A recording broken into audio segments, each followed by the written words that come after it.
Hey guys, I want to keep this video very short and simple. If you don't know how to use this web wallet, I suggest you watch my previous video where I explain how to use this web wallet.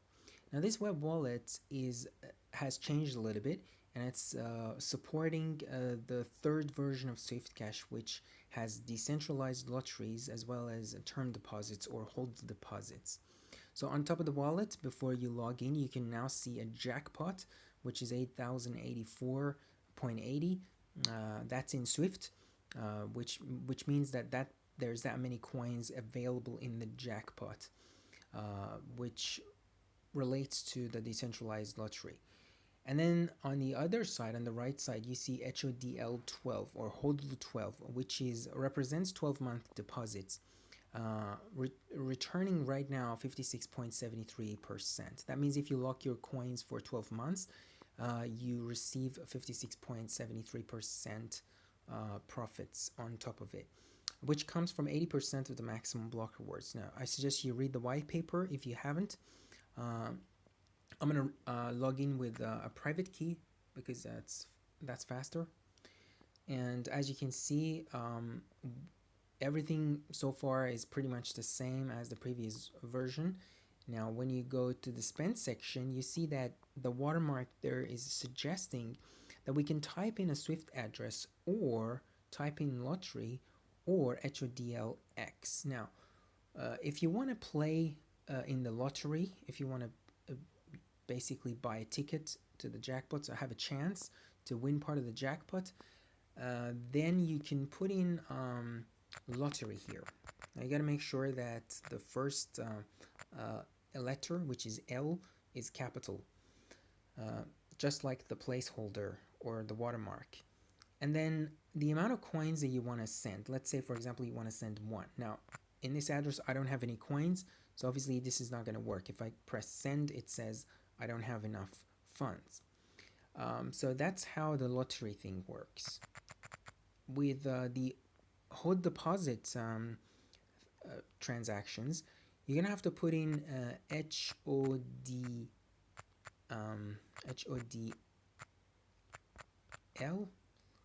say for example 12. If you want to lock for 12 months, and then the amount of coins that you want to lock. If you want to lock, for example, 1800, or if you want to lock the whole balance, you can press on this button here. So so that's pretty much it. And then you click send and it will lock it for 12 months.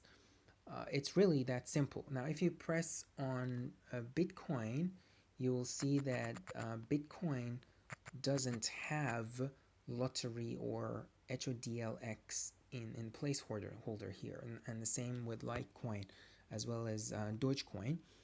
Because these are things that are specific to SwiftCash, and that's pretty much it. So I'm going to show you one hold deposit transaction that I've already done on the blockchain. So this one has been confirmed and it's got 489 confirmations. As you can see, the network fee is negative. The reason it's negative is because the transaction has actually, like, usual transactions, they have a positive fee and the fee burns. But in this case, the fee is negative, which means that this transaction has caused inflation. Normal transactions are deflationary because they deflate, but this one is inflationary, and proof of stake transactions are also inflationary. So whenever you see the fee is negative, that just represents that the transaction is inflationary. So as you can see, 101. So I've locked 100 and I've received 101. So the second 0.10, that one is proof of burn. Now, of course, in this transaction, we've actually burned some coins as well, but overall, we've inflated, and that's why the fee overall is negative. So you can press on this proof of hold thing, and you see that it says it's a hold deposit or a term deposit. And if you want to spend this, you're going to have to wait until it matures, okay? Now, one way you can find out if you want to figure out how the system actually figures out when this is going to mature, because it doesn't say it here, you can go to the scripts tab here, And the second script, which is op return, you can copy the string in front of op return, and then you can go to Coinbin. Now there's a link to Coinbin at the bottom of the web wallet. You go to the verify section here, and you paste that script here, and then you press submit. Now this is going to verify it, and it says that this is a time locked address, and the required signature is this. Now this is my own address, SXUC. Let's pay attention to that. SX. Okay, no, it's not this address. It's actually the address that I've used for this particular locking. So it's not the address that I logged in. The address that I logged into is a different address. So, and it also says unlock block / time. Now, for hold deposits, the unlock number or digits are actually the unlock block. So it's not time. We're talking about block 6354. That's the block in which these coins will mature and become spendable. Now, which block are we now? Where right now, I think we're 2500 or something. So let's every day there's 144 blocks. So if we go to, let's say, the Explorer, we'll see that we'll see what block we're at the moment. So I'm gonna press on the Explorer here. So there you go. Right now we're block 2515. So we're gonna have to get to block, according to Coinbin, that is, we're gonna have to get to block 6,354 until I can actually spend this. And the way you spend it is going to be pretty easy.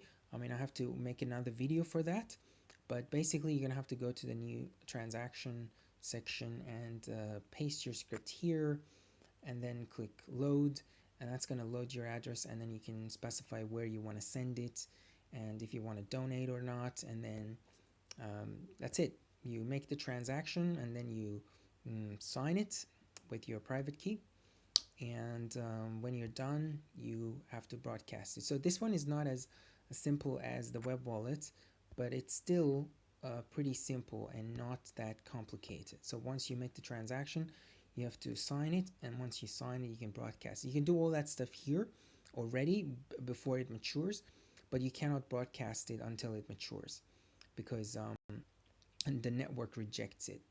So that's pretty much it.